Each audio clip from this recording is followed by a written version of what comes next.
Nananawagan na nga ang mga fans ni Ann Curtis na huwag itong umalis sa It's Showtime dahil nga sa matagal-tagal na raw ito na hindi nagpapakita sa programa.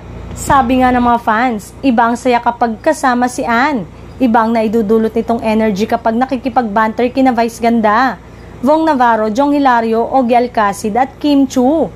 Heto nga ang panawagan ng mga fans kay Ann. Miss ka na namin sa Showtime. Come back to Showtime na, huwag kang umalis. Iba rin kasi ang energy ni Ann kapag nasa Showtime. Mas masaya, mas buhay na buhay, at mas maraming nakaka-relate na kababaihan, lalo na ang mga nanay. Bibida si kapamilya host actress Ann Curtis sa unang teleserye niya, makalipas ang 9 na taon.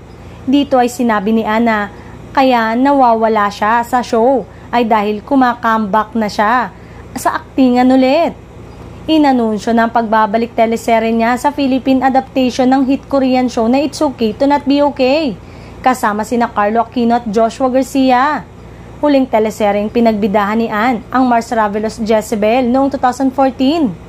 Ngayon pa lang ay marami nga ang nakakamiss sa kanya at pakikipagkulitan niya sa co-host.